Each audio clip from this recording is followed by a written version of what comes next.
Hello? Hello? Is it on? Is it on? Yes? Okay, it's on. Hi, everyone. I think I know many of you, hopefully. Oh, yeah. I'm not good at this. So, for those of you I don't know, I'm Arden Stern. I'm assistant professor in the Department of Humanities and Sciences. I also teach critical histories here for MDP. So welcome to the first in a series of 4 events. This is the kickoff that are going to be held during Cedric Johnson's week-long residency at ArtCenter, in which he'll start by sharing excerpts from his forthcoming book, Policing and the Class Struggle, The American Left After Black Lives Matter. And more broadly, will contribute his expertise on the connections between neoliberalism, technocracy, and the built environment. In addition to tonight's lecture, there will also be a panel and dinner tomorrow night, co-hosted by the Department of Humanities and Sciences and Anti-Racist Classroom in the Fine Art Building lobby over there. And also a follow-up workshop on Wednesday, co-led by Dr. Johnson and MDP alumna Lauren Williams, who's right there. And then finally, there will be a special critical history seminar on Thursday, open to the wider campus community, in which we'll be discussing a draft chapter entitled Making Consumers and Criminals, the Post-War Urban Transformation and the Origins of Policing as We Know It, from Dr. Johnson's forthcoming book. So I'd like to take a moment to thank Toyota for the endowment that supports the ArtCenter Dialogues lecture series, and Jane McFadden, I don't know if she's here, Chair of Humanities and Sciences, who marshals such funds for events like these. I'd like to thank Maggie Hendry, Ben Hooker, and Kevin Wingate of Media Design Practices for including this event in the Wind Tunnel Lecture Series this term. And many, many, many thanks to Carrie Hansen, wherever she is, hi Carrie, for coordinating this series, as well as to Anti-Racist Classroom, especially Sophia Delara, Melissa Fernandez, Sade Young, and Lauren Williams for organizing the panel, dinner, and workshop, and as well as designing the identity for the series, which I should be showing here. It's really beautiful. Sorry, you can imagine it. You all got an email, and thanks to all of you for being here. So a little bit about Cedric. Cedric Johnson is Associate Professor of African American Studies and Political Science at the University of Illinois at Chicago. His teaching and research interests include African American political thought, neoliberal politics, and class analysis and race. His book, Revolutionaries to Race Leaders, Black Power, and the Making of African American Politics, from University of Minnesota Press in 2007, was named the 2008 W.E.B. Du Bois Outstanding Book of the Year by the National Conference of Black Political Scientists. Johnson is the editor of The Neoliberal Deluge, Hurricane Katrina, Late Capitalism, and the Remaking of New Orleans, also from University of Minnesota Press, 2011. His 2017 Catalyst essay, The Panthers Can't Save Us Now, Anti-Policing Struggles and the Limits of Black Power, and which everyone in here should read if you haven't already, was awarded the 2018 Daniel Singer Millennium Prize. Johnson's writings have appeared in Nonsight, Jacobin, New Political Science, New Labor Forum, Perspective on Politics, Historical Materialism, and the Journal of Developing Societies. In 2008, Johnson was named the John Garlock Labor Educator of the Year by the Rochester Central Labor Council, AFL-CIO. He serves on the Representative Assembly for UIC United Faculty Local 6456. And so in addition to introducing Dr. Johnson and his work, I wanted to talk a little bit about why I'm really excited to have him here at ArtCenter this week. So put simply, he wrote an article that changed how I think and talk about design. That article, titled The Urban Precariat, Neoliberalization, and the Soft Power of Humanitarian Design, was published in 2011. And I was lucky to come across it when I was hired at ArtCenter the following year. It presents a precise and comprehensive critique of the ways in which designers have, in their desire to do good, promoted the same free market ideologies that have in so many cases proven politically, economically, and socially disastrous throughout the world. This article, which has since been required reading in many of my courses, provided answers to my nagging early career questions about Euro-American design's utopian project and its role in contemporary politics, particularly in relation to so-called humanitarian design. And in Dr. Johnson's own words, quote, champions of humanitarian design prefer technological remedies for problems rooted in imperial histories and neoliberal restructuring. In neglecting the role of productive relations and state policy in producing inequality, do-good design often performs the grassroots ideological work of neoliberalism by promoting market values and auto-regulation among poor constituencies. The evidence he provides for this thesis is so thorough and compelling that it's driven more than one of my students into a crisis of conscience. Always unpleasant, but always in the end productive. And isn't that the role of the humanities and sciences in art and design education? To inspire practitioners to stop and think about why they do what they do, to offer them language to describe the consequences of their work and whose interests it serves, to demand answers, even painful ones, from creative briefs past and present. Dr. Johnson's crucial contributions to building this critical vocabulary and historical context are worth the close attention of those who admire, seek to join, and currently populate the innovation regime. And this is why I was so delighted that he agreed to join us in Pasadena this week. So today, as I mentioned earlier, he'll be discussing his current project, which analyzes the policing crisis and mass incarceration through the lens of class relations, allowing us to think beyond the technological fixes that might capture our imaginations, but too often eclipse the crux of these crises. So please join me in welcoming Dr. Cedric Johnson.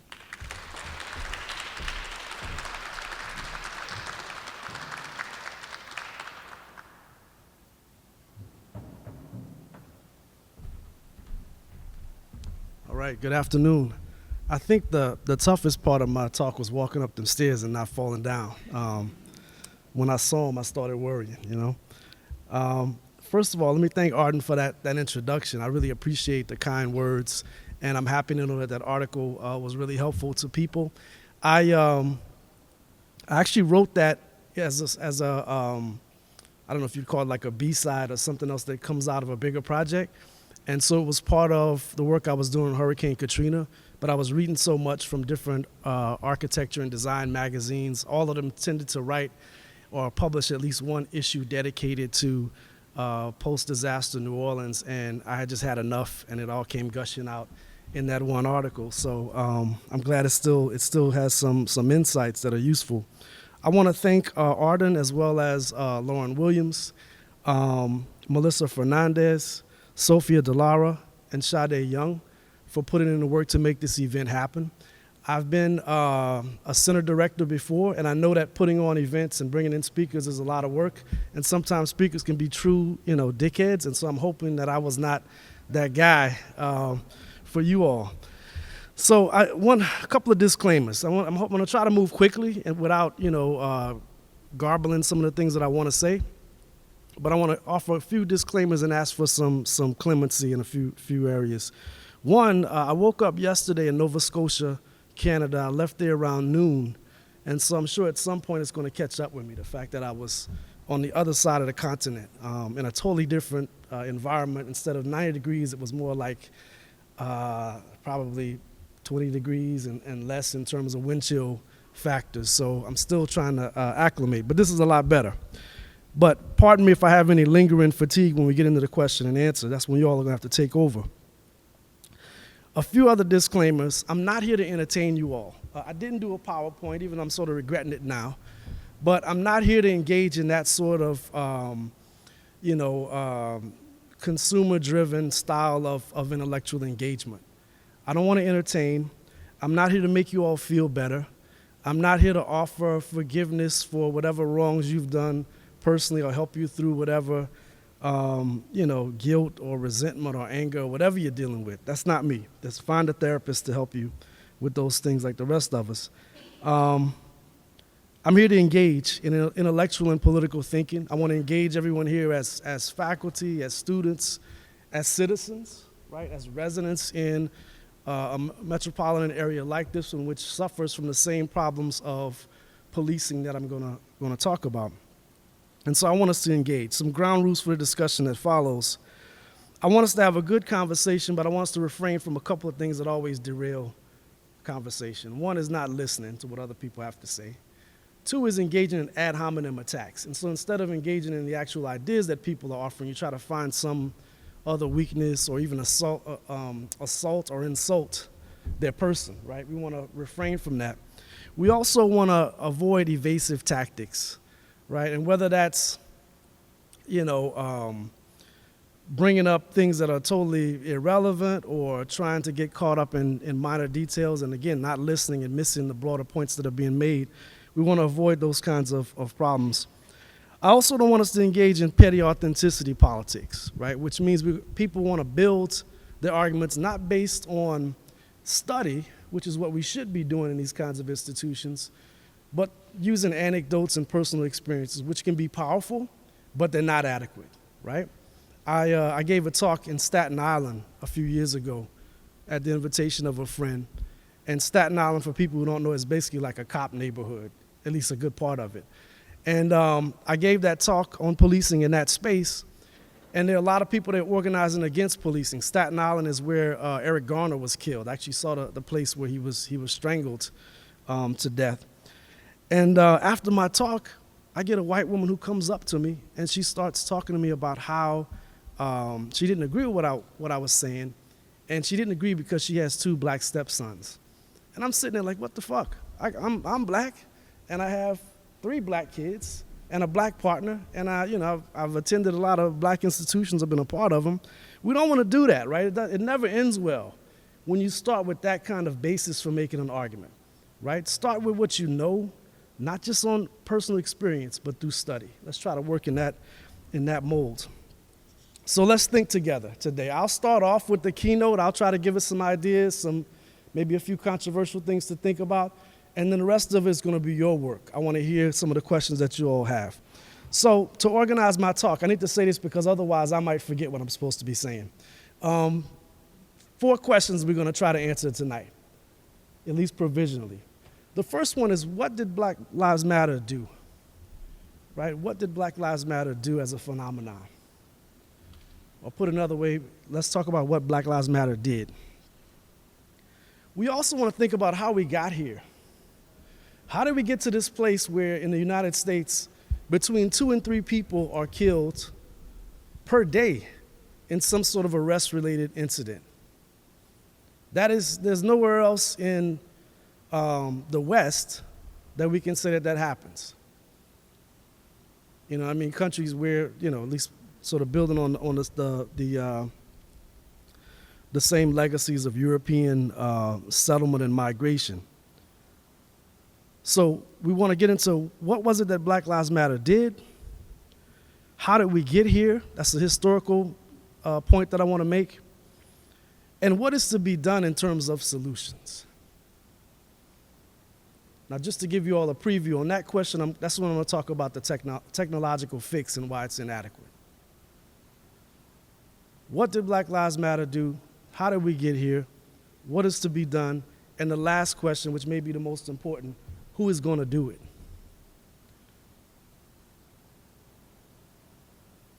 All right, let's start with the first question. So in the book, I don't even talk about Black Lives Matter as such. I'm not criticizing Black Lives Matter. I've participated in demonstrations myself, one of which I'll talk about a bit later. I focus on anti-policing struggles because the hashtag wasn't the beginning of organizing and fighting against police violence. Most people in this room, who are over the age of 30 can point to or name all sorts of other incidents that predate that hashtag where people were organizing to fight police violence. I have a 21-year-old son.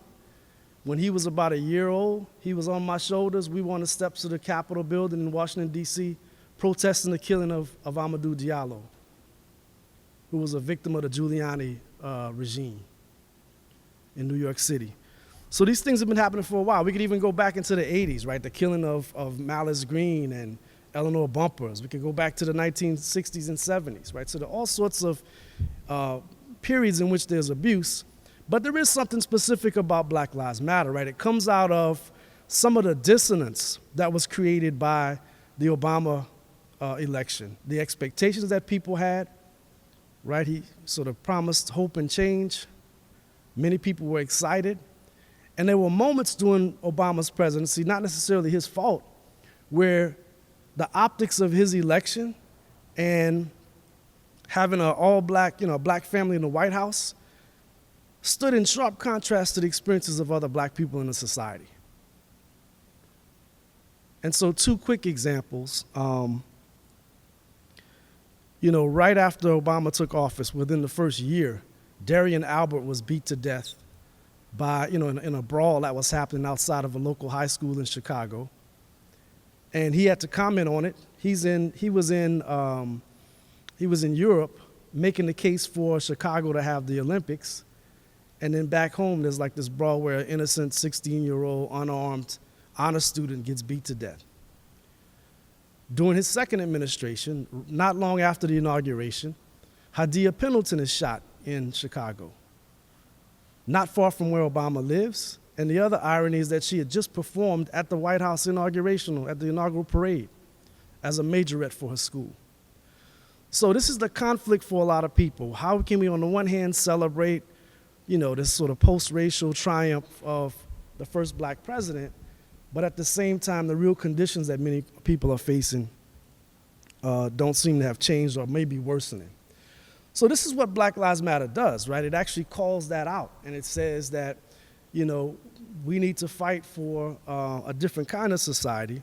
We shouldn't quickly write off that race no longer matters, which is what a lot of conservatives said then, and they still say it now. That's not what I'm going to say, so don't misinterpret when I start talking about class that I'm saying we shouldn't talk about race, right? That's not my bag. But Black Lives Matter protest creates like a momentary crisis of legitimacy for policing departments across the country. They have to respond. They can no longer, try to address these issues behind closed doors. They have to have public hearings. There's indictments of officers that happen. There's at least one famous conviction in the place where I live. Was the first time an officer had been convicted of killing a civilian in over 30 years.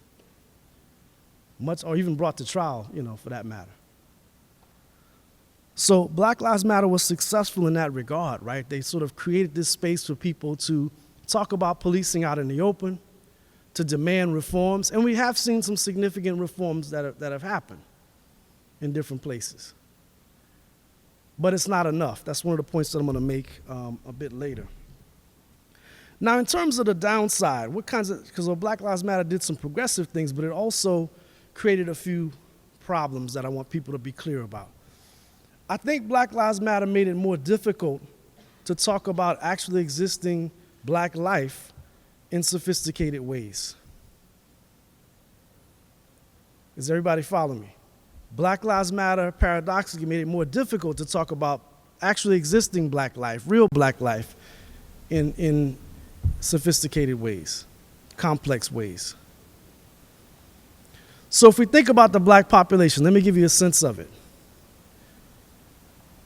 There are more African Americans in this country at 46 million, roughly 46 million, than there are Canadians in Canada, right? So the black population is bigger than the population of Canada. It's also bigger than the population of Australia, Melanesia, and Oceania combined. My problem as an academic and an intellectual and somebody who talks about these things, why can't we talk about black people with the same level of complexity as we do those other huge populations? So there's a tendency to talk about black people as though we don't have different class interests, we don't have different aspirations, there's no ideological diversity among us, and that we all tend to be on the same page and suffer in the same ways. That's not true. That's not the way we should approach it. And I think we can, on the one hand, say that black people are more likely to be victimized by police, more likely to be arrested, and more likely to be incarcerated. But the question I want us to think about is which black people and why. So when we talk about this problem, it is racialized, but there's also a class dimension. If you go to most prisons in this country, the people who you will meet will be folks who are the lower echelons of the working class, people who were poor, oftentimes unemployed at the time of their arrest. And that's a problem that we need to address. That can't just be addressed through racial sensitivity training and getting better officers or public relations changes.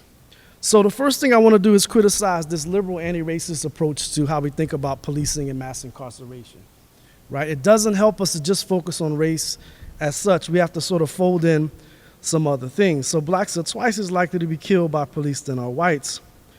But white victims made up a plurality of those killed by police in arrest-related incidents in 2015. So of the 1,146 victims there were, 581 were white, more than the raw numbers of blacks and Latinos combined. That's missing if we only use a Black Lives Matter frame. Why is it that so many people are being killed by police? Here's another thing that is also interesting. Most of the states that have the highest per capita levels of police killings are states where there are very few black people. The same thing if we look at it in terms of towns and cities. Places like Billings, Montana, right? Pueblo, Colorado. There's other minorities present. We could probably talk about that. But it's not the same dynamics that we see in big cities. If you're interested in these kinds of questions, there are a number of recent articles by people who get into the class character of policing. One of the better ones is by a political scientist at Johns Hopkins named Lester Spence, who uses his own story. I mean, I just talked about how that can be dangerous, but he uses his own story to describe how, as a black person who's educated, who has certain capacity to communicate, right, and sort of code switch, as people used to say, he was able to avoid arrest even when he was guilty in a couple of instances. And he talks about being in his car driving around Baltimore and various police stops. I would probably add another dimension to it. It wasn't just his skill that saved him. It was also when they ran his license plate, they didn't see priors. They didn't see warrants, right? Because once that's in the system, that becomes the main reason a lot of people get stopped, right? They're fishing, stopping people at, arbitrarily. But once they find somebody who has a reason to look at their car a little bit more carefully, a reason to question them and bring them outside the vehicle, right? So there's a process at work that I think also allows some people to evade arrest.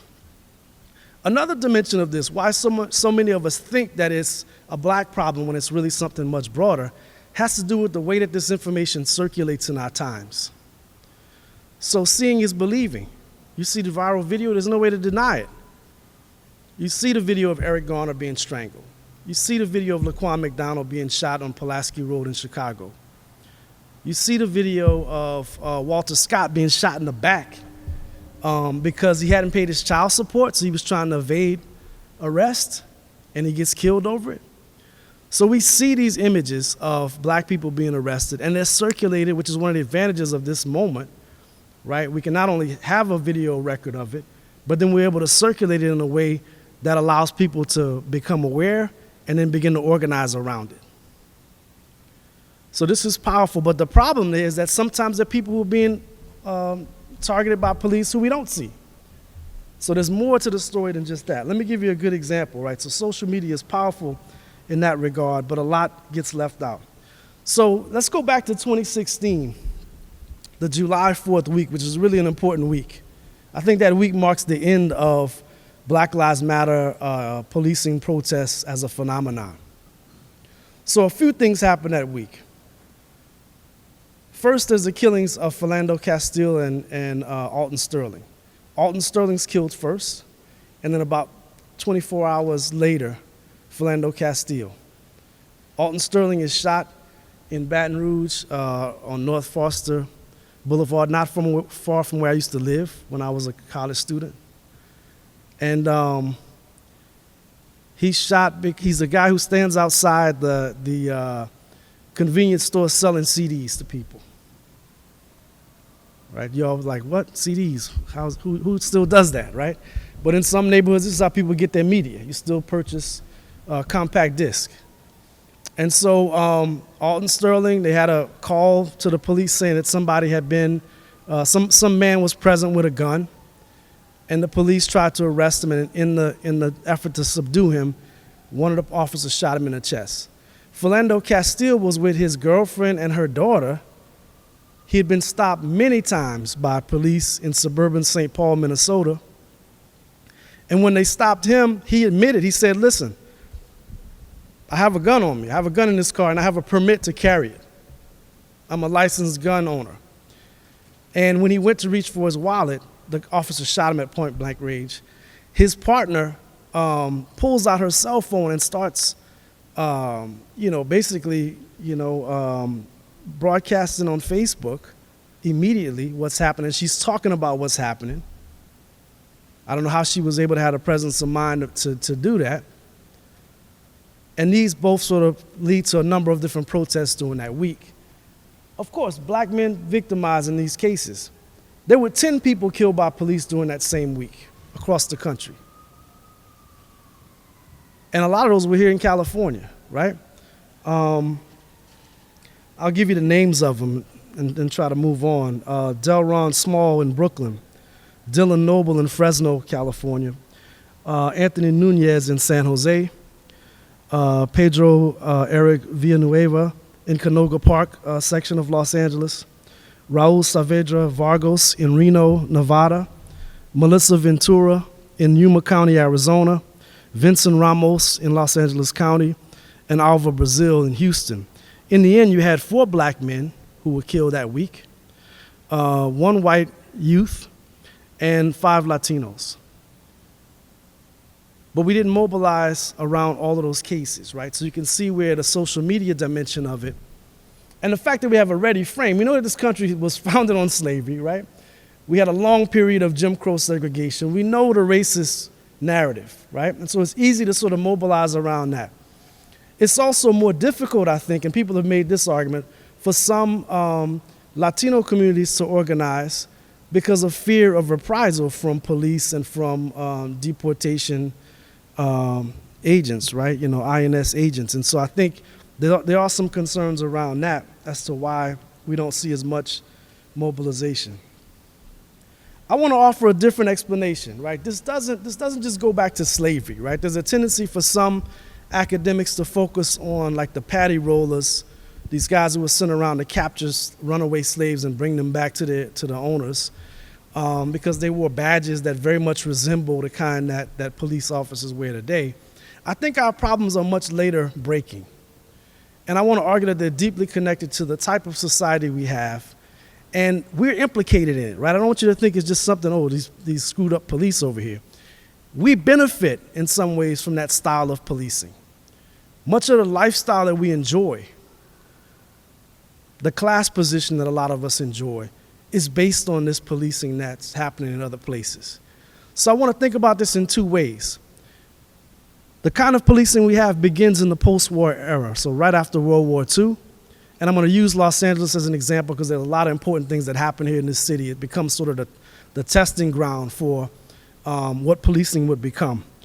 And then I want to fast forward after that to the period during the 1980s when it really intensifies. And that's when those numbers really begin to flip over, where the majority of people are black and brown in a lot of prisons in certain states. Some people focus on the war on terror, but there's something else that we need to focus on, which is the taking back of the city, right? What's often referred to as revanchism, revenge. The investor class, suburbanites who now decide they want to move back, get a loft somewhere in the city. In order for that to happen, aggressive policing was part of the strategy, to clear the ground of homeless people, clear the ground of the poor, move out the drug dealers, at least the ones who was black and brown, and create the kind of space that would allow for real estate speculation and development. So let's start with that originary point first, the post-war period. So there are a couple of things that happened in the society during the New Deal. I'll try not to work so tight from the script because we'll be here all night. There are a couple of things that happened in this society in the middle of the 20th century that helped to produce what's referred to as the consumer society. When Roosevelt in the 1930s is trying to craft the New Deal, which is a raft of different policies, he says explicitly that one way to avoid the kind of collapse that happened with the Great Depression, with the stock market crash and Great Depression, is to raise the vast consuming capacity of the American public, to create this consumer society where we'll no longer have what's referred to sometimes as a surplus absorption problem. You're producing goods on the one side, you got to be able to bring those to market in order to realize the value, to make profit off of those. And so if you raise that capacity of people to purchase, you can avoid that problem possibly.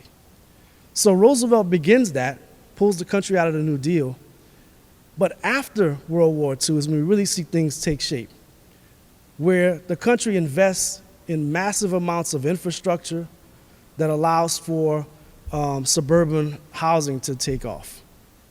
So we get the urban transformation, right? The transformation of metropolitan areas from fairly compressed or condensed urban formations where people are relying on public transit, they're living in apartment buildings, they're living in close proximity to factories and other places where they work, to this process of suburbanization.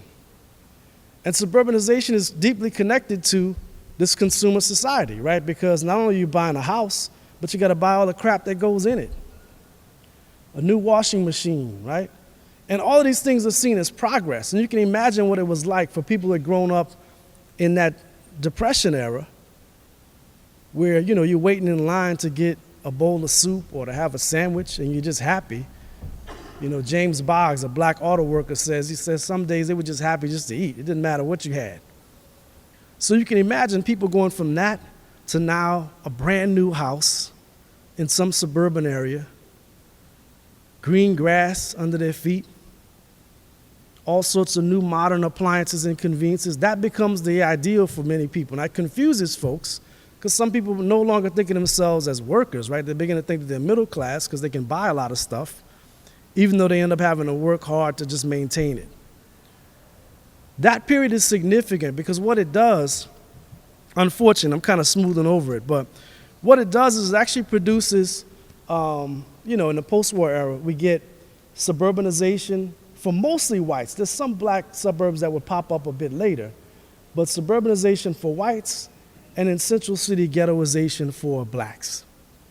And you see it, it's sort of a stark policy.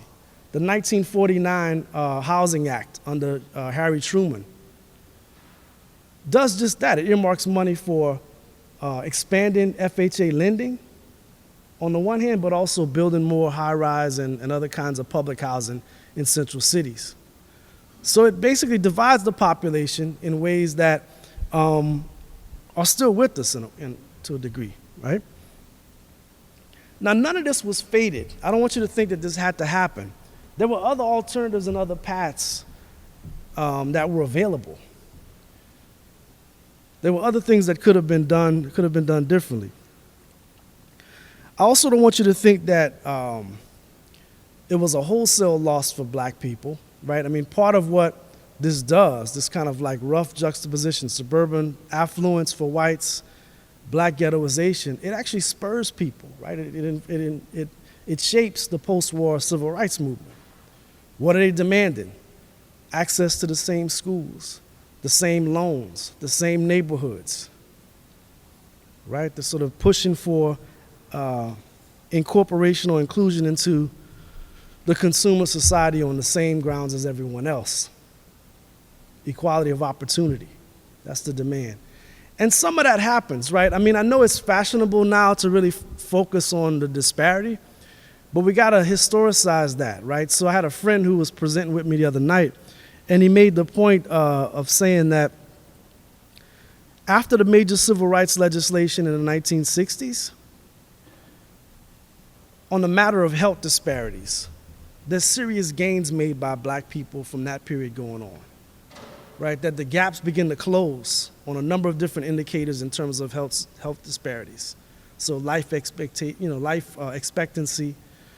child morbidity, all those things begin to close, right? You begin to see black people catching up in a way. When does it stop, though? It stops in 1980s onwards with neoliberalization, when all of those programs that had been crafted, through the Great Society, intended to try to help working class and poor blacks, when those things are pulled out. And then you see expansion of inequality, expansion of disparities from that point onwards. So again, these things are not fated, right? This is a choice that we're making as a society. It's the choice of certain groups of people to live with that kind of inequality. Now, the problem that I want us to focus on in terms of how to understand why we have this kind of policing problem that we have now is I want to throw out the concept of relative surplus population. And in order to get a sense of that, it's not a phrase that we use a whole lot. I want to go back to James Boggs, that Chrysler auto worker that I mentioned a few minutes ago. So James Boggs wrote a book which you all should read. It's a very thin book, if that helps to inspire you all, which came out in 1963 called The American Revolution. And he's talking about two kinds of revolutions. One is the revolution in technology that's taking place within industry, which he's experiencing as a shop floor worker for Chrysler. And the other one is what will happen to the idea of revolution. Like what will happen to the idea that we can change the society, make it more egalitarian.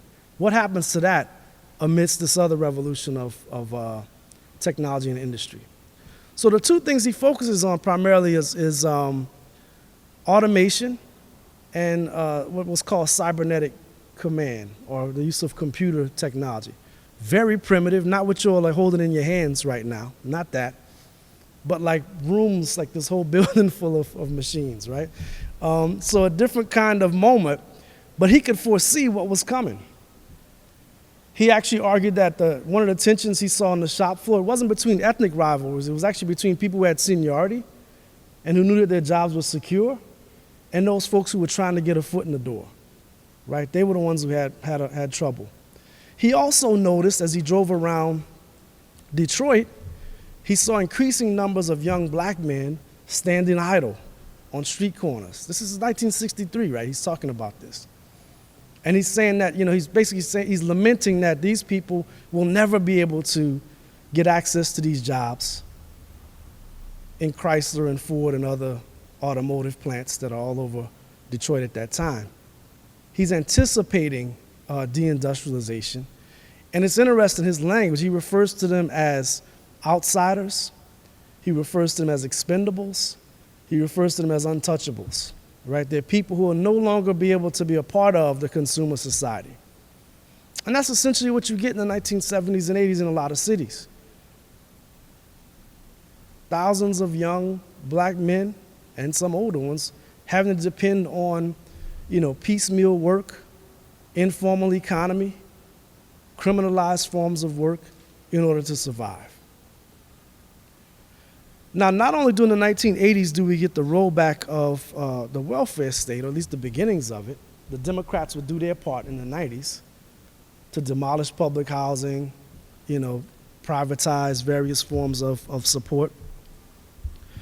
But we also get this process of revanchism that I mentioned, right? This take back of the city, which is still ongoing, right? So we experience it now. If you have the money in your pocket, it's the good coffee, it's being able to have access to all sorts of different coffee and alcohol and cocktails and, the bon vivant urban life.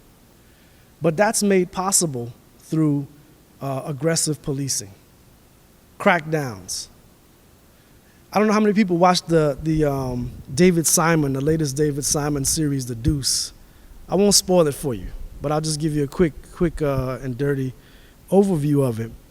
It starts out by talking about Times Square and what it was. How many people have been to Times Square in New York City? Most folks, all right, it's good. So what was it like? It's like the Gap and all sorts of theater places, Disney, all the consumer, multinational corporations that we enjoy, retail giants. It wasn't like that in the 1970s. It was peep shows, it was pushers and sex workers and pimps, right? And crooked cops and all sorts of other things that happened. It was an adult entertainment district, or vice district. What The Deuce does is it looks at how, on the one hand, Times Square and that kind of culture would give rise to pornography as an industry. First, pornography that you would go to the theaters to watch, if you all could believe that, and sit down, popcorn, to pornography as a private thing that you enjoy in your house, right, with a VHS tape and then later other forms. But another plot of that series is the transformation of Times Square from an adult district to one that was primarily for, it's almost like Disney-fied, family, commodified entertainment. A place that's realized or imagined as being very safe for everyone to enjoy. And that's what really undergirds the economic development model in a lot of cities right now. You know, once those jobs left, those kinds of jobs that James Boggs had in the 1960s, then what do city officials and others turn to? They turn to real estate development, new condos, new office parks. They turn to entertainment and tourism to try to lure people back to the city as consumers and possibly as residents and gentrifiers. In order for that to happen, again, you gotta get rid of the impression of a lack of safety and danger that most people associated with cities throughout the 70s and 80s. Even New York, and I'll just say this kind of anecdotally, even New York, when you look at it now, it's totally different from how it was even as late as the mid-90s. I mean, there were places that I'll admit I wouldn't go, at certain times of day or night. But now it's a whole different place. And how is that possible, right? They've cleared the ground of people who were there who might have caused problems. Chicago still endures a lot of violence compared to New York and Los Angeles. But one way we might be able to explain that is that this city, as well as New York, have displaced poor people. They've expelled them. There's still room within Chicago where we still have large tracts of working class and poor black people and Latinos, right? They're still in the city. So it's not the same sort of scenario. There's other reasons why there's a high level of violence. If somebody's curious, I'll talk about that later. But let's get into what is to be done. The one thing I want to say, because I want to wrap this up, is that we really have to build popular majorities to try to change things. It's not enough to have executive orders at the city level or elsewhere. It's not enough to have consent decrees from the federal government, which Chicago had in the aftermath of Laquan McDonald. It's not enough to rely on those. We have to have legislative majorities in order to achieve some concrete and lasting change. Let me give you an example from Chicago, and then I'll try to spin off a conclusion from that. So in 2014, Laquan McDonald, who was a 17-year-old who had all sorts of problems. He had bounced around to all sorts of different foster care situations. He said that he admitted to, Child Protective Services, authorities, that he had used marijuana to try to cope with his life. He also used PCP and other drugs. And Laquan McDonald was walking around near Pulaski Road in southwest Chicago, taking a pocket knife and stabbing tires on cars. He was acting erratic. A number of different police units were following him, but they didn't act.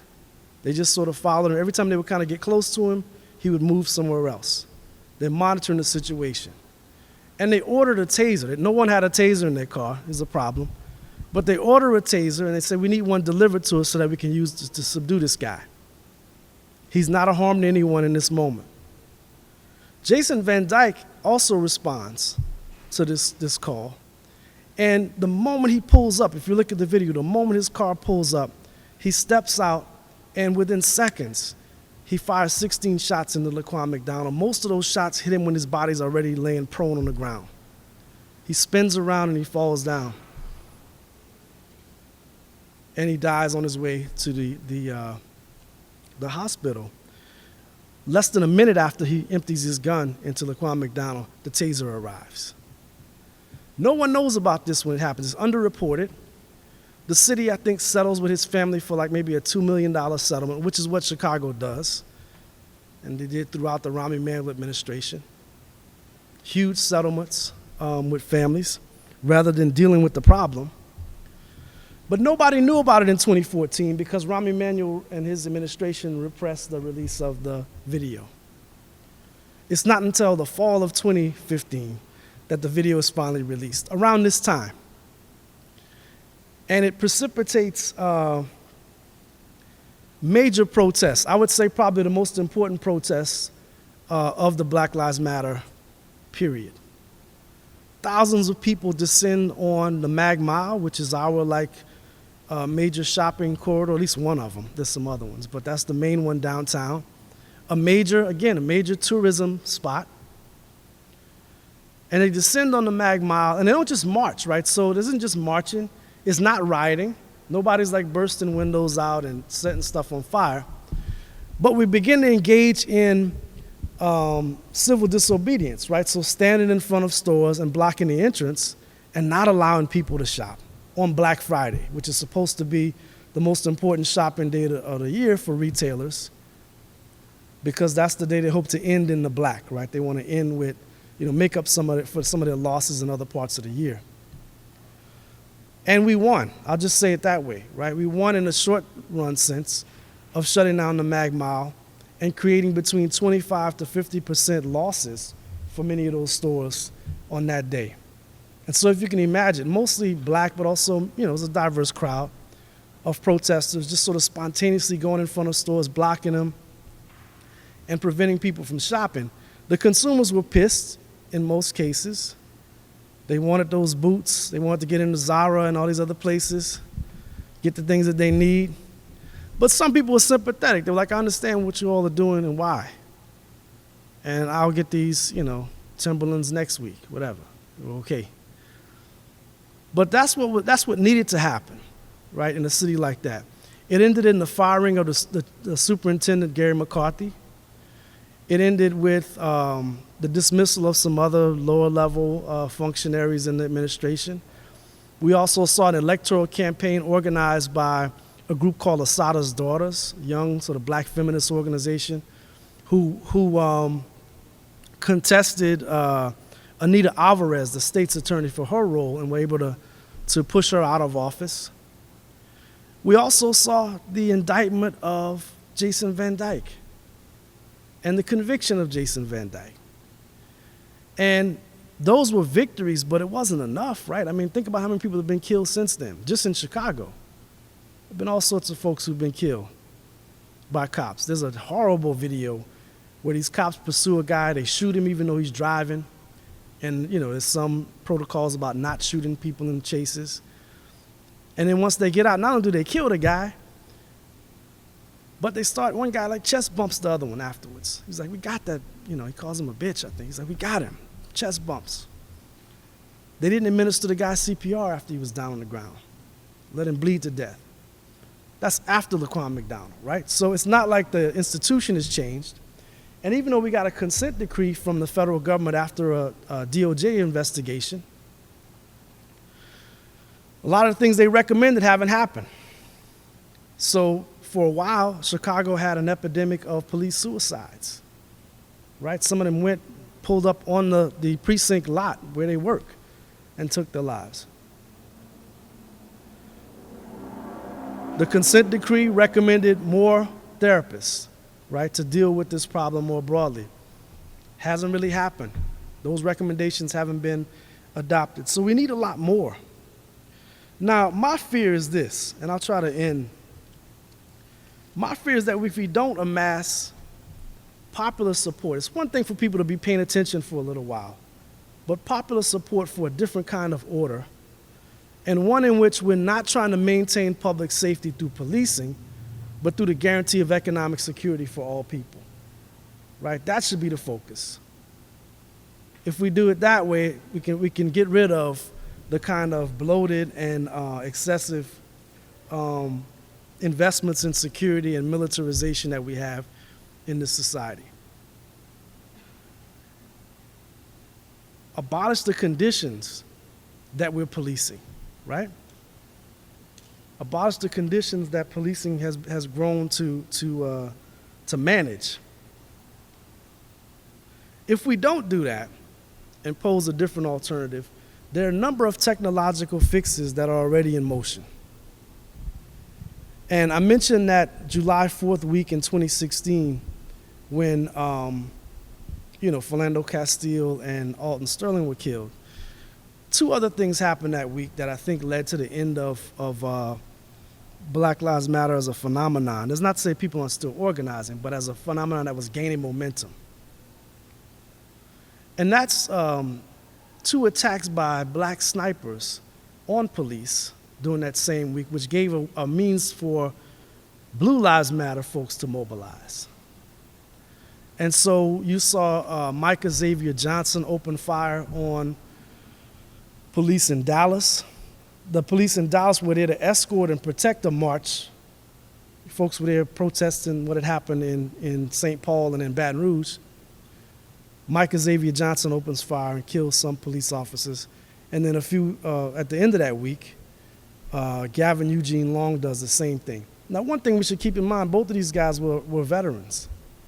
They were both military veterans who had seen combat, right?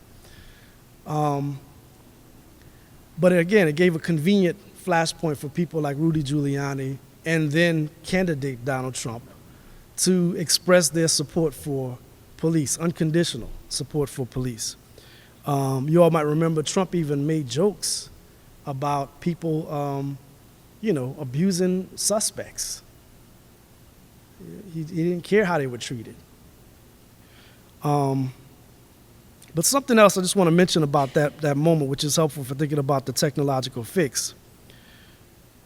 When Micah Xavier Johnson was subdued by the Dallas police, they did something which apparently was for the first time on record. They used a robot to subdue him. Instead of taking a bomb detonating robot and having the robot go in and defuse a bomb, they equipped it with a bomb and had it deliver it close enough to Micah Xavier Johnson to kill him. Supposedly that was the first time. But you should know this. During those protests by all these indigenous groups to protest the Dakota Access Pipeline, North Dakota approved the weaponization of drones for police departments in that state. And Connecticut has also debated in recent times a similar bill. So I think what we'll see, if there's no popular and democratic and progressive approach to how we address public safety and policing, we may see ourselves with all manner of technological solutions, those that reduce the risk to officers, but also reduce the chance of a public relations morass. Because if a robot kills somebody, who are you going to blame? Who gets indicted? It's a different situation. And maybe the robotic thing is a little extreme. I mean, that can happen. But there's all sorts of other things that not only people in the United States are doing, but in other countries, to figure out how do we regulate populations through the use of technology. Whether that's the use of facial recognition, in places like China where it's advancing by leaps and bounds, or the use of electronic monitoring instead of incarceration, which has some advantages. We could say that that's slightly better. Somebody's not in a warehouse and being engaged in all the problems that happen in prisons, but they can be in their own house. But the idea of sort of e-carceration, but also electronic and technologically intensive policing as a means of reducing their risk, but also avoiding some of the problems that we've seen in the last few years. Diffusing responsibility through the use of technology. Now, the question of who's going to do it, I think, organizations like Asada's Daughters, Black Youth Project 100, all manner of groups which sprung up, during the last few years, they've taken the lead. But it's not just their responsibility to push for a different kind of scenario. Like I said before, the lives that we enjoy are dependent upon this repressive dimension. We enjoy the soft and fun part of neoliberalization, which is the rebirth of central cities, good entertainment districts. You can go to see Broadway shows and all this other crap. But that's made possible, again, through the repression of other populations. The new condo that most of you all are going to move into, and I'm not discouraging, you should move into it. But should it be dependent upon this huge carceral apparatus? I don't think so. I don't think that's the way to go about it. So we need more than technological fixes. We need more than just the most courageous black-led organizations involved here. we also need the broader population to pay attention and be concerned about this, because it says a lot about the society that we live in. It's shameful. Let's just be honest. The kind of inequality that exists in this country. It's shameful to see the sorts of violence that exist in this country on a weekly basis. It's shameful to know that we imprison or incarcerate so many people compared to other civilized, nations.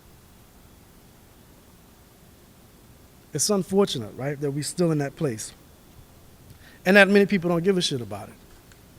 So I want you to think about it and think about what needs to happen. How can we be more involved, and what can we do to solve the problem? My idea, of course, is that I think we can create a society where there are no disposable people, where who your parents are has no impact on the kind of life that you're able to live, and for that matter, your ability to have your basic social reproduction met, right? Food, clothing, and shelter and other things shouldn't be dependent upon compulsory wage labor. So I think we can create a different kind of society, especially given all the wealth that exists, one that's a bit more equal. I think we can create a society where poverty is unthinkable. It doesn't have to be. Nobody should be starving, right? That's not dreamy idealism. That can be changed, right? It's not something that's beyond our capacity. I think we can also create a society where police killings are the subject of museum exhibits and historical memory. They're not something that we just have come to live with. It's not acceptable. So these are difficult problems, and I think they're problems that we can solve together through conversation, debate, and hard work. I hope this presentation has moved us along that path, and I look forward to getting your impressions. So we can create a different kind of society, but let's try to create it through this conversation that we're about to have, at least begin. Thank you all.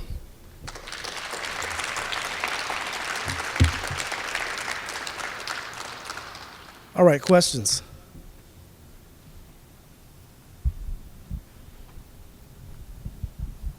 Go ahead.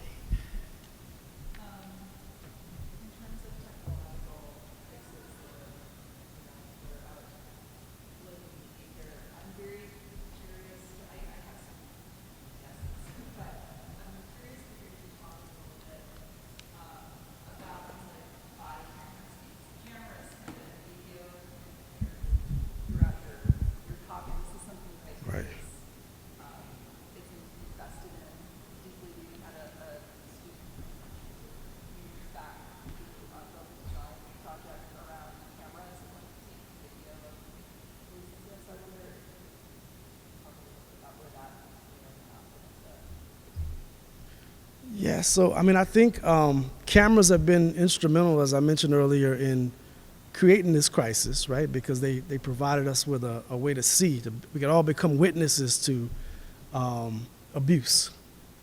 It also provided evidence for, at least in some cases, convictions, very few cases. But I'm leery of us. I don't think, there's some, so for instance, there are some departments that have created mandatory body cameras for officers, but there's so many incidents where people have turned them off, right? Or they're not functioning.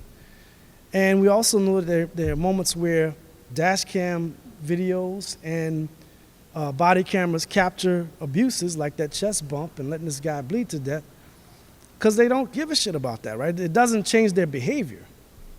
It doesn't change the behavior of certain officers. And so there has to be something else that we use. I'm also concerned about surveillance, right? We're already a society that's, so heavily surveilled, right? There are cameras everywhere.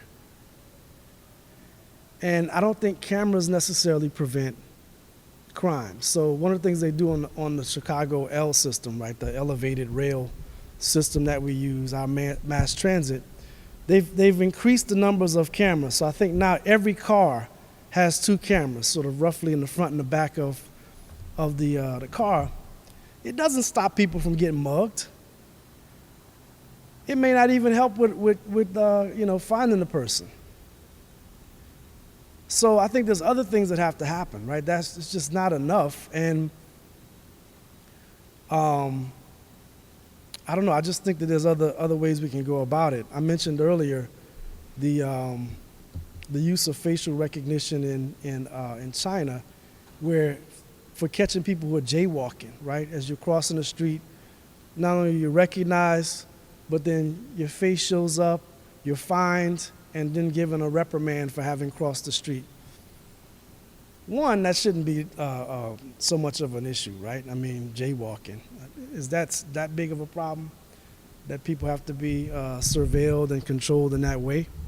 I mean, I guess if it is a public safety as far as like pedestrian fatalities, it might be something you want to deal with, but there've got to be other ways than that, right? There've got to be other ways to organize a society and design roads or streets which aren't just for automobiles, right, but which should be able to be used by different modes of transportation, including walking. You know what I'm saying? So let's think about that. There are other designs. So like another thing, just in sort of as an alternative to the public shaming through facial surveillance, a lot of cities are adopting this new style of crosswalk, which has like the X. So instead of having to cross twice, you can cross directly, and that also stops a lot of jaywalking if people are in a hurry, right? It sort of reduces the number of traffic, vehicle and pedestrian fatalities or injuries. So I think there's other ways. I just think cameras, they've been a fix that's been used in a lot of urban areas and other spaces, but I don't like the idea of just being surveilled in that way. We're already surveilled, not just in terms of cameras, but in terms of how information that we use on social media and search engines is now being mined excessively, and it becomes its own means of industry and profit for somebody. So I'm not convinced by the camera as a solution. Go ahead.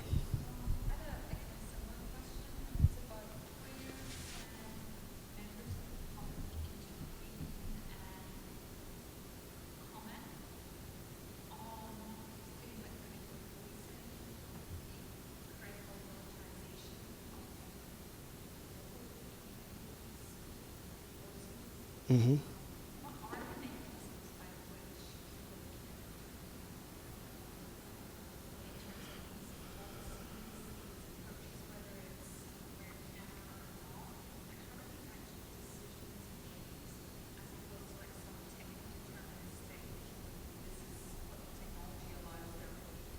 Right. Yeah, so here's the great thing about this. It's not a great thing, but maybe there's some silver lining to it, right? The crossroads state that we have, it wasn't built at the federal level, right? But it was built through state and local governments. And so it's the governments that are closest to people that have been responsible for generating a lot of these policies. And so they are much more accessible to us.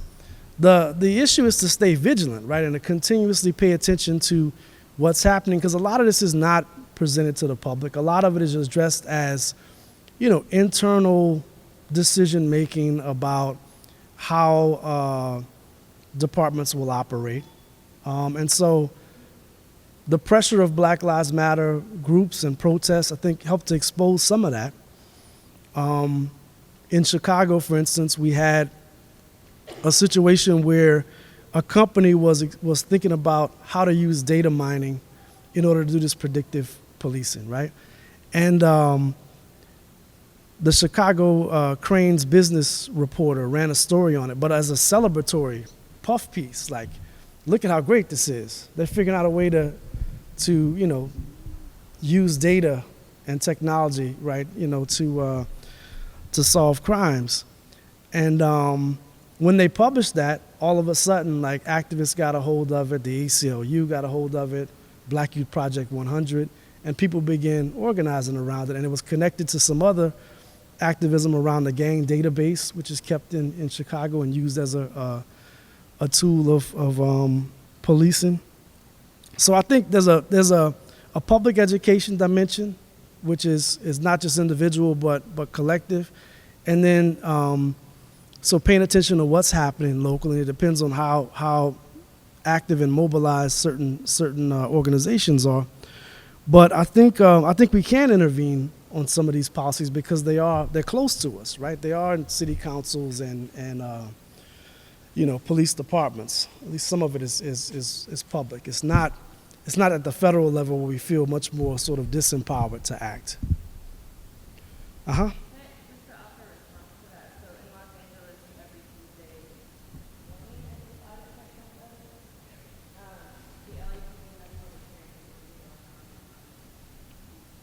Mm-hmm.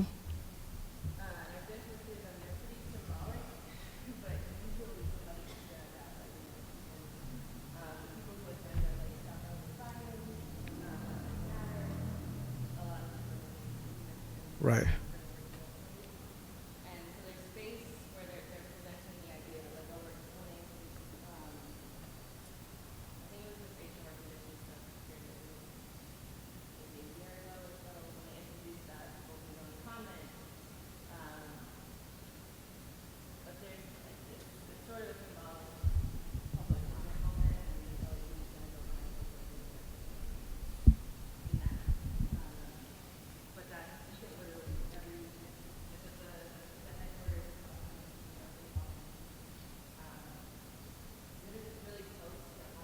Right.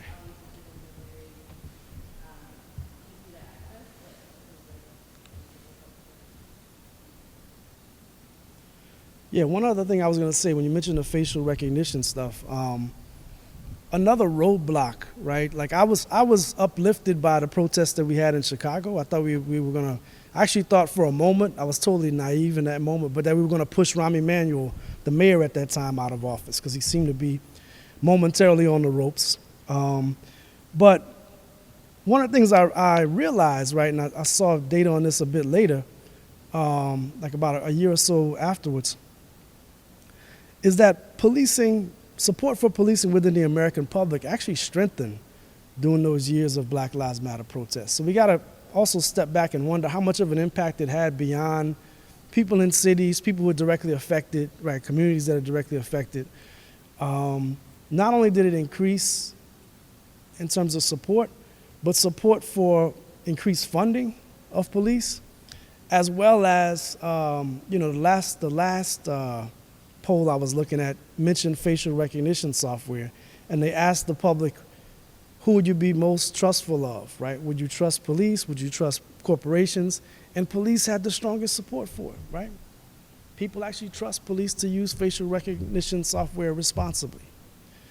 We also have to remember that police within the society are folk heroes. Not a day goes by that you can't turn on the television or find some program where either it's a procedural crime drama, some buddy cop movie, sitcoms. It's like they're all over as like pillars of the society, right? And, I didn't mention this. I kind of skipped over it as I was talking, but the idea of the thin blue line as a notion originates here, right? It comes out of the administration of William H. Parker when he led the Los Angeles Police Department during that post-war period I was describing.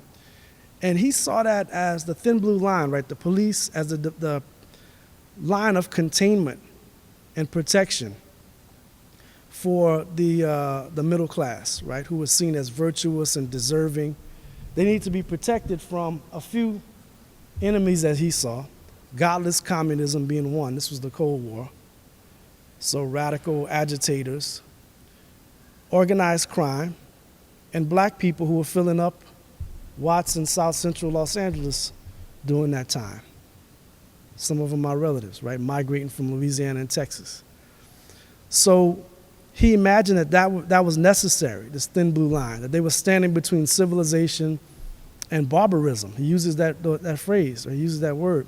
And so did Trump in the aftermath of those police shootings, July 4th week of 2016. He also talked about barbarism.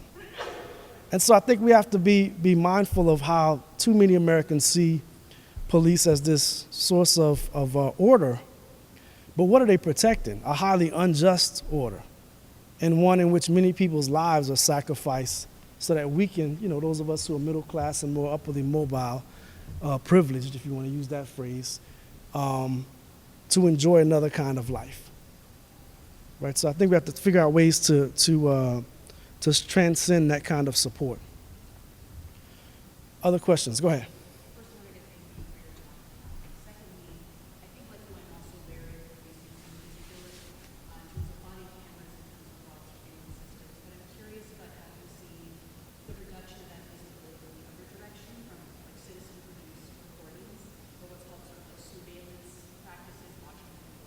Right. Because I think that it does sort of firmly fit within that narrative also, comfortable with the technological fix. Right. But at the same time, because I think that part of that history from the greater movement, we're able to see the Rodney King fever, right, the Georgia Floyd's back.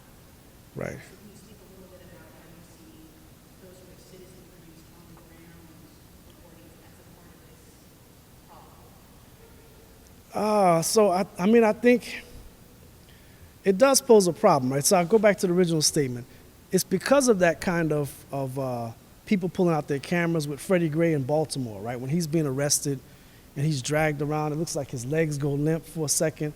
It's because people are pulling out their cell phones and monitoring what's happening that we even know, we get a sense of the timeline, because people filmed his arrest at multiple points, right? When he was first put in the back of the paddy wagon, the truck, and then when he was taken out a bit later, they drove to another part of Baltimore and took him out and then put him back in. We have all of those things on video because of the surveillance footage that's created by publics. What I'm leery of is when I hear people talk about this almost guardian angel style response to problems of crime. I mean, here's the other thing too, right? A lot of expansion of policing, especially in central cities, is created because there's real crime. I mean, there's a spike in homicides and violent crimes in the 70s and 80s.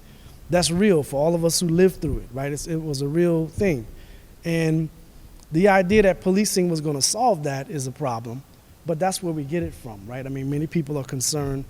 And crime is still an issue. I think that the challenge for me and for us is, how do we reduce crime? If the origins of a lot of crime is property crime, right?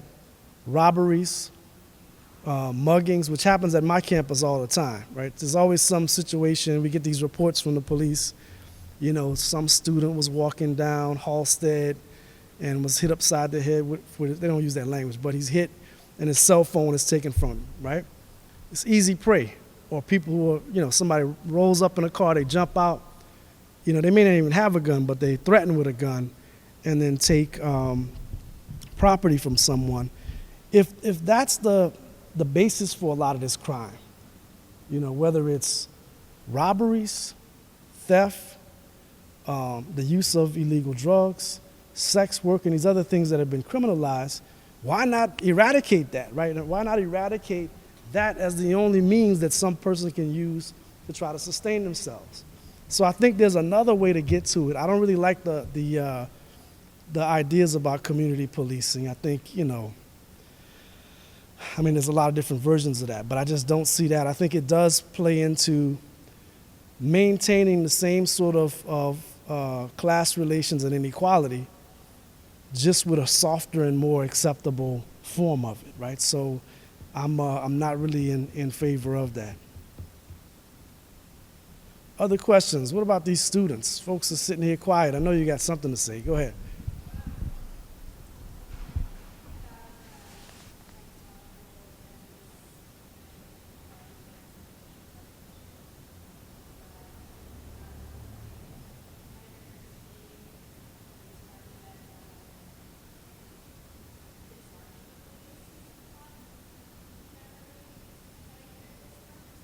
Mm-hmm.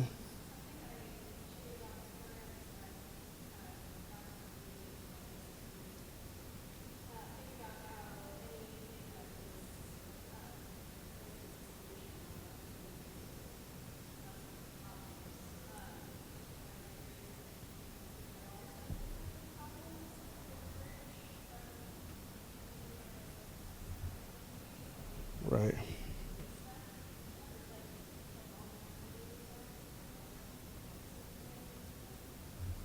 Yeah, I think that should be the long-term strategy, right? That should be the kind of situation that we want. There are non-lethal forms of weapons that folks can carry besides guns. The problem, and I don't think that's like it could be the first step, is because there are so many people that are armed, right? And it's not the vast majority of people, but the people who do have guns have many of them, right? They have a lot of guns. And so I think that's what you would hear from, people who believe that police should be armed, they would say, well, how are they going to enter into a standoff with somebody who has an arsenal, so I'm not, and I know, I've talked to police. I know people who are police officers. I have people in my family who are police officers, and some of whom have been who've been shot at by suspects. So I think it's complex, right? As far as what can be done, but I don't think we can start with like disarmament, right? I don't think that would gain a lot of traction. I think that we should do this though. This might be maybe another way to kind of combine what you're saying versus the reality that I'm talking about. There are some scenarios that police should not be responding to begin with, right? If somebody is having a mental health crisis, they should not be the first people on the scene, especially if they're not trained to deal with it, right? I mean, there are all sorts of incidents where people have been shot by police, shot and killed or shot and injured, who their situations could have been handled differently. There was a kid in Chicago, Stephon Watts, who's killed by police. Could have been avoided, right? The police department was familiar with this kid. They knew that his parents had had trouble managing him and his condition. And they called for help, right? They felt like he was getting bigger, he was getting older, and he was tough for them to manage. They come in, guns blazing, they kill this kid. There are a lot of scenarios that they should not be responding to, right? I see police all the time who show up. There's a couple of guys, there's a Dunkin' Donuts near my daughter's school. So I usually stop there on my way to work, right? And there's a couple guys who stand out there asking for money all the time. And one of them I know lives in a home, but during the daytime they have to leave, right? He lives in a shelter, he has to leave during the daytime. And he sits out there and kind of panhandles. Sometimes he won't even ask for money. He'll just talk to you for a little while, right? I've seen police taking this guy and telling him he needs to leave. He can't stand in front of the store. That's not something police should be responding to, right? And you can see how something like that can escalate, like the Eric Garner situation. So I think there are a lot of things we could do just to reduce the kinds of incidents, the sort of engagement that police have with the broader population. It's not necessary, right? Even crowd control. There's ways to do that. In all parts of the world, there's all sorts of examples where people deal with crowd control without the brutal tactics that we do, right? So I think, I'm not naive, right? I'm not one of these people who's all about abolishing or, we can get to a point where there's no longer a need for police or even prisons. But we certainly don't need what we have. Right? I mean, I think there'll always be, fights and, conflicts between people. That's not going to go away. And we have to figure out ways to deal with that as a society. But I don't think this kind of heavily armed, and aggressive policing of people is what's needed. Other questions? Go ahead. Thank you for this talk. I actually don't go to school here. I grew up from nearby businesses. Nice. So I'm a first year PhD student in ethics. Uh-huh. I'm actually researching de-escalation of mental health emergencies. Mm-hmm. So when you come to talk about technological fixes, do you think there is technology that can help to decipher like mental health crises to kind of like help the police communication when it comes to that standpoint? Like how do you feel about technology that can kind of help the community rather than like all this other like fictional. Right. That sounds like the question you need to answer, not me. not me. Not me. Yeah, I mean, I'm not against technology, right? I'm not against the use of technology to solve our problems. I just think that, and what I was trying to lay out here is that there's an underlying problem of inequality that we've created this massive carceral apparatus to manage. And so instead of welfare, right, instead of providing people with public housing, instead of providing, some route towards gainful employment, we've moved in a direction of just simply policing what happens in the aftermath of the welfare state, right? So And those things happen simultaneously. It's like as it's being dismantled, the carceral apparatus is expanding. So I'm more about ultimately addressing that problem. I think that's something that we can address as well.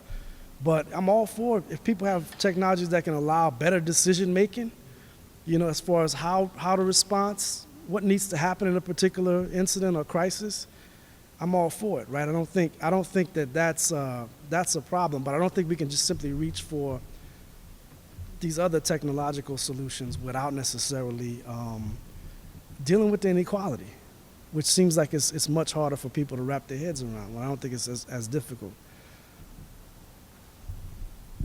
I saw a couple other hands. Go ahead.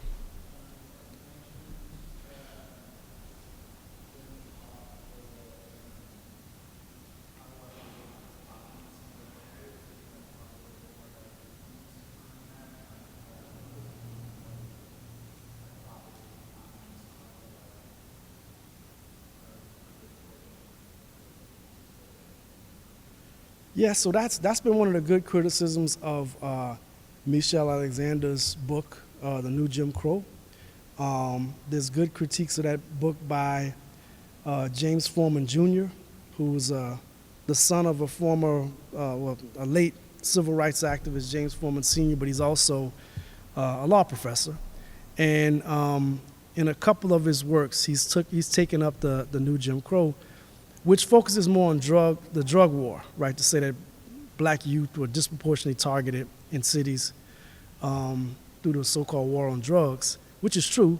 But what Foreman and other people like Marie Gottschalk point out as well is that a lot of the expansion has to do with real crime beyond drug crimes, right? So there's violent crime that's happening in cities that matters in a big way. I think I was alluding to Chicago. I was trying to explain what was happening in Chicago. And one of my former students, grad student, just published a book called Views from the Streets. He did like this ethnographic study of gangs in Chicago. And what he found is amazing. I mean, I remember him sitting in my office when he was just formulating these ideas. His name is Robert Osflom. He's from Minnesota originally, but was in Chicago for a long time. Now he's in Southern Illinois. But he talks about gangs in Chicago. It's really a fascinating story, right? He talks about how there's an even more volatile situation now in terms of gang violence, which can't be addressed through some of these marquee strategies that are being hatched by nonprofits and even, with some minimal help from police, right? Why? Because of the nature of gangs is totally changed. And so the old idea of like the Black Peace Stones, Vice Lords, these big gangs, like massive gangs with like hierarchical structures, clearly defined leadership, and means of like rewarding and punishing people within the group, that's all been broken down. It's been fragmented.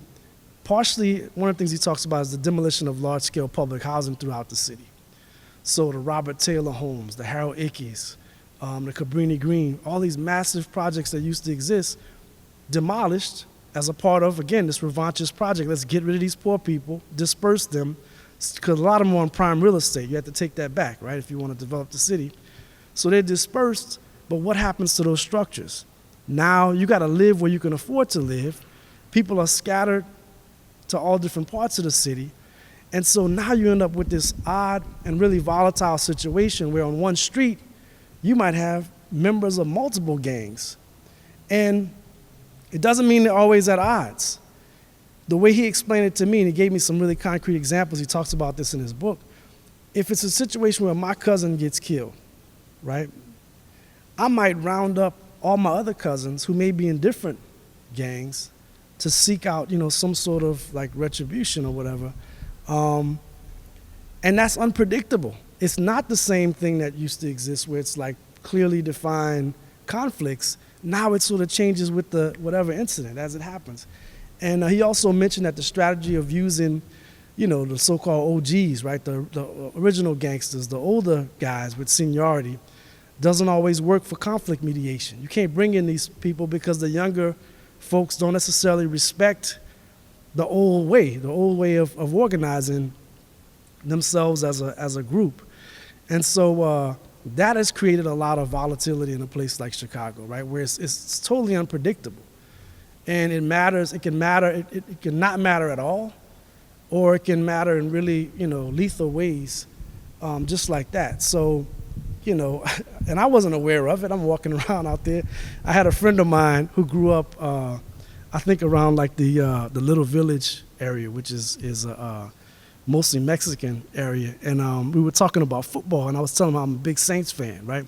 And he's like, man, you probably don't want to wear, your Saints gear when you go over to like this area, because there's a group who call themselves the Santos, right? And he's like, if you go there, they wear Saints gear, sometimes, and they, people may mistake you as one of them.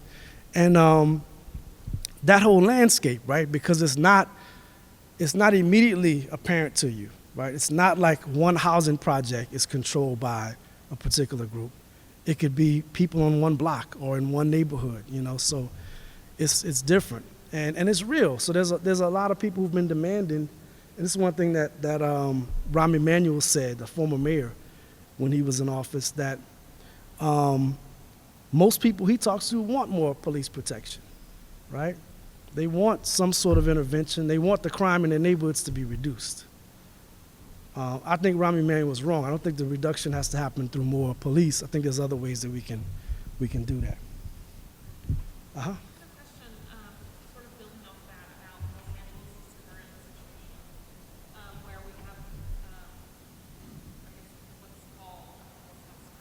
Right. Police are first responders to a wide array of social problems. That has been rapidly changing and growing in the past few years, and people are starting to sort of brace for. And some of that, dates back, federal policies from the 1980s, but also to progressive policies where people would stay on the streets in LA and they might be somewhere else. Right. And people, or in conversations, I hear people starting to brace for a backlash. Right. And expect car setting maybe to go down and a more aggressive mayor to become an aggressive police state to sort of be called in Right. to solve this problem. Do you have thoughts about interventions in that? I mean, other than force building, but interventions into this kind of current crisis that we're all Of homelessness? of sort of thinking about ways to avoid aggressive policing as the Right. solution. All right, so I don't think any solution, let me just preface what I'm going to say. There's no silver bullets, there's no one-stop shop for how we deal with this, right? I think there are multiple kinds of solutions we should support. But let me give you the big one that I think could do a lot of good. So during the Depression, right, one response that we got from the federal government was the enactment of public works. And by that, it was publicly financed and publicly managed jobs programs. So if you are an out-of-work teacher, you might be sent to a community to teach literacy, if you're an out-of-work English teacher. If you are an out-of-work artist, which is probably likely, just kidding, you would be sent to maybe paint murals on new post offices that are going up or other public buildings that are being created during that period. If you're an out-of-work construction worker, you might be the person laying the cornerstone and doing the brickwork on some of these new structures.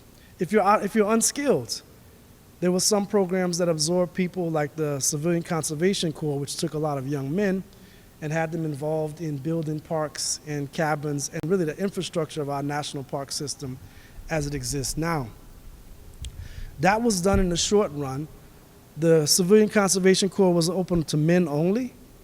The Works Progress Administration was more broad and diverse in terms of gender. And those programs were able to provide employment to people during the midst of a major economic crisis.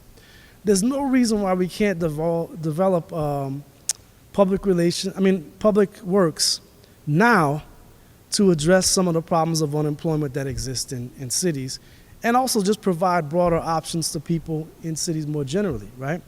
A lot of countries have national service. That's another issue where everybody is expected to commit to 4 years, where they do the type of work that was done during the Civilian Conservation Corps and the Works Progress Administration. But I think we can do other things, right? I mean, just imagine in a city like Los Angeles or Chicago, if you had a localized or metropolitan public works project that paid people a living wage, that was not subjected to the other volatilities of the market, and that could quite possibly take certain basic services and needs that we all have out of the realm of commodity consumption, right? So it's quite possible that, the upkeep and transformation of public transit, right? We need it in Chicago. Some of these sites or stops are dilapidated. They're dangerous during the wintertime because snow piles up on them. It's slippery. There's all kinds of things that could be done.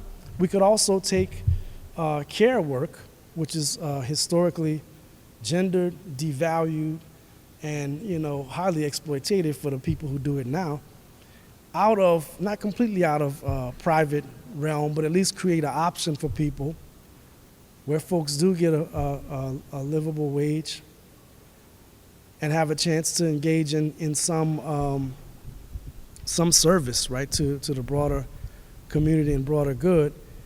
So there's ways we can do about this. We can go about it creatively. We don't have to just rely on some of the old strategies that haven't worked. I mean, we can point to those that have. That was the great thing about the Works Progress Administration and the CCs. They were able to respond to unemployment and all the different skill levels that people had, right? And they did things that are still with us, right? They created value not for the sake of markets, but for the sake of the broader public. I'll give you two quick examples of that from the Works Progress Administration that might be relevant today.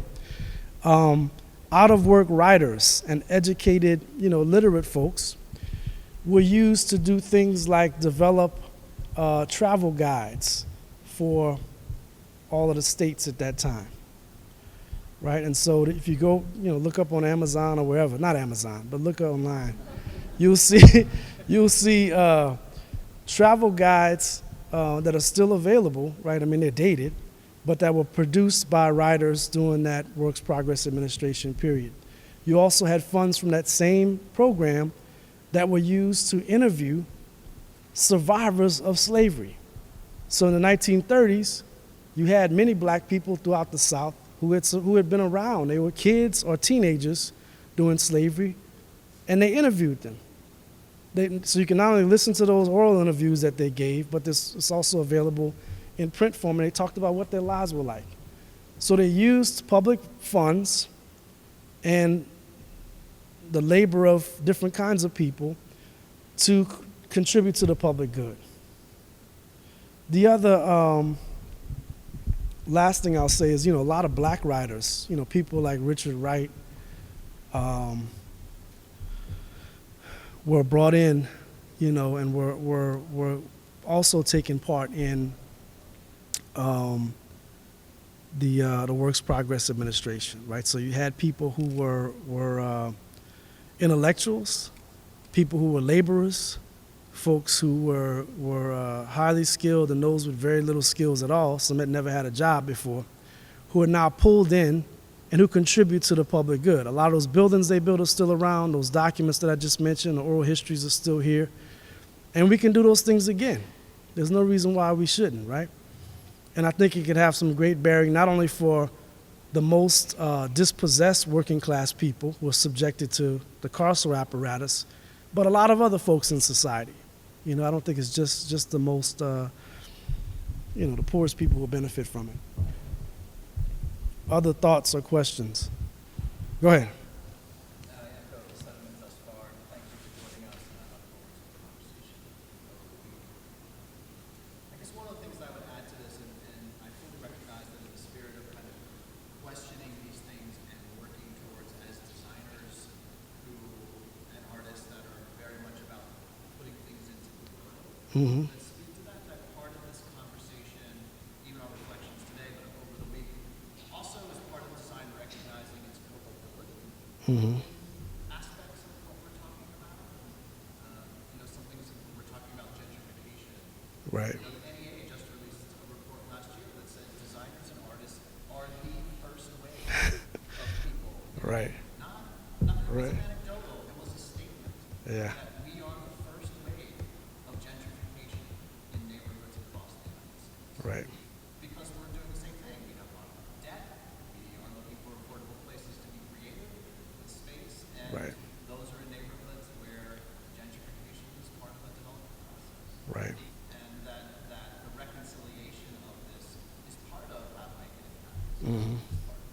Yeah. No, absolutely right. That's a problem. I mean, I think the similar to what you said. There's a piece by Richard Campanella. I always want to call him Roy Campanella. One of the baseball players right after Jackie Wilson, who helped to integrate the major leagues. But Richard Campanella did a piece on New Orleans where he sets out a similar typology. I think his was more like the gutter punks are the first ones, because they'll live like they'll squat, basically squat in a building, right? And then the artists, right? Then hipsters, which I guess could be some of the same people, and then finally the bona fide, hippies. But yeah, I think you're right. I think we have to approach gentrification like one of my friends, Adolph Reed Jr. has taken to using the term rent intensification as a way to talk about the process, because in a way it doesn't matter like who it is that's doing it. I mean, we can feel a certain way about it. We've all sort of done it, and like I said, we're all culpable in terms. Even if I don't live in a neighborhood, I'll probably go there to enjoy, some sort of craft ice cream or some shit, during the summer. So all of those things I'm a part of, but the problem is that we're not taking the steps to ensure that everyone has access to the city in ways that people have in the past, right? So whether that was, workable and well-funded, functioning public housing, or cooperative buildings such as like Co-op City in New York City, which allowed a lot of people to stay in the Bronx, in that part of the Bronx, or rent controls, which is sort of making a comeback, but maybe not in different cities. So I think there's other things we can add to the mix that could put the brakes on the kind of displacement we've seen. But without those, then it is just about whoever moves in, who can pay the rent, begins to sort of raise the price and set up a situation where landlords can make out like bandits. But I think you're right. I mean, but I think that's the challenge, right? Not only do we have to be aware of our own culpability and how this unjust context, either of displacement of working class people or over policing of working class people, how all of those things are part of what we want, right? I mean, there's nothing wrong with the good craft cocktail, right? There's nothing wrong with some of these other things that we desire. It's just, is there a way for us to have a certain kind of life and for the greatest number of people to enjoy life without the violence and other problems that make that possible right now? Uh-huh. So I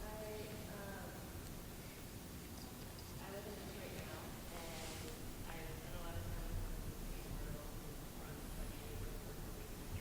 now it's an event was speaking about that was about cooperative organizing. Mm-hmm. Are on the board of ArtCenter and young, like well-intentioned white guys organizing this event for Congress to go out across the North American continent.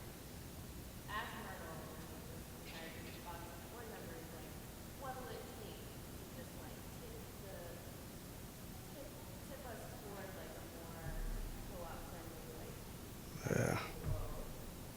And I found the response really interesting. I was curious how people respond to the same question, like, what's the silver bullet? Yeah. Right? So Myrtle was furious. Like, I've never seen her like go to the public, but she, she had the mic and she was like, I'm not do it away. Right. Right before it was about to be back, to some extent, like I'm paraphrasing, but that's a condescending thing to ask somebody who spent my entire life being black, being a woman, Right. organizing on so Right.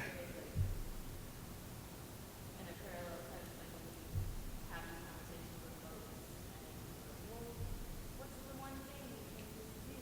Right. How do you respond to that?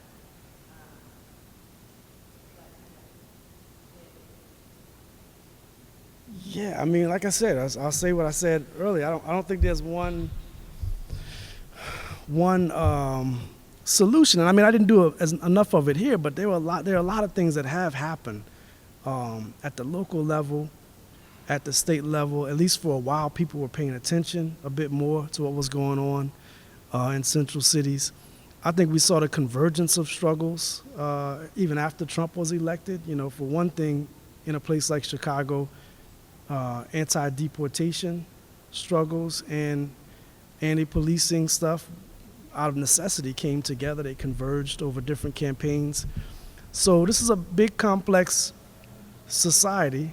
We've got, you know, just living in one city, especially a city this size, there's a lot of moving parts. And I think as much as we can remind ourselves of what's happening, what kinds of things are happening, no matter how incremental they may seem, that's always helpful. I don't think, as that guy, you know, was suggesting, that there's some sort of tipping point, or, you know, I hate that phrase, I hate the place it comes from, but that there's some magical thing that'll happen that'll make things better, right? I think it only comes from us and our hard work and our willingness to try to do the best we can in the context that we're in, and that may involve, you know, coming to terms with the fact that we are raising rents, right? That our presence, you know, I see that a lot in the city in Chicago. There's a neighborhood called Pilsen, which is known for its beautiful murals. I've got a bunch of pics of it on my phone. Historically, a Czech neighborhood, more recently a Mexican neighborhood, now an actively gentrifying neighborhood. And you can see it, you can see older Mexican folks who are walking around. You can see a lot of non-Mexican people walking around who are starting to, you know, there's one restaurant which is so repugnant. It's like the kitchen it has windows like this. So when you're walking on the sidewalk, you can see the people with their white and then, you know, working in the kitchen, creating some sort of small plates and all this other nonsense. In a place where historically there was a lot of gang violence in this neighborhood, right? But slowly it's changing into a destination spot for dining, for you know, entertainment. There's a lot of good music that goes on there. But we got to become conscious of that, right? Sort of aware of our positioning, but also working to try to create those either public policies, which I think is more my preference as a political scientist and my own political views, or other kinds of solutions that make it possible for the greatest number of people to enjoy and to be in the city and to not have to worry about the kinds of problems that we're talking about. I don't know if that completely answers your question, but we can keep talking. We got a couple of days to keep it going. Other questions? You think we're out of time? One more? Maybe not. Oh, go ahead.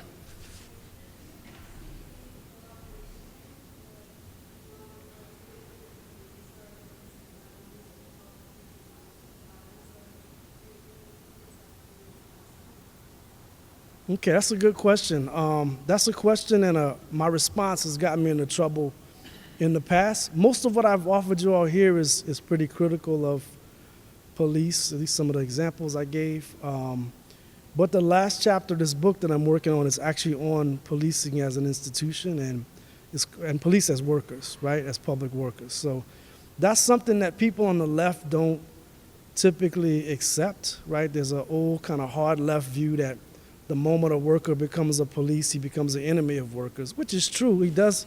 Policing has always been there to defend private property and to make a regime of private property and capital accumulation possible. But I think it's more to it than that. It's more complicated than that in the sense that there's 1.5 million police in this country. As I said to a group the other day, most of them never discharge their weapons while they're on the job. And so we have to look for cracks in this big edifice of policing that exists. And I think there's some good historical examples of where people have organized that repressive wing of the state to push for something more progressive. And let me give you a couple of examples. For one, there's a tradition of activist police officers, right? Which some folks can't imagine that. But the first black mayor of this city, Tom Bradley, started out as a beat cop, and he was someone who was openly critical of William H. Parker when he was the chief of police. He ended up leaving ultimately and becoming, going to law school.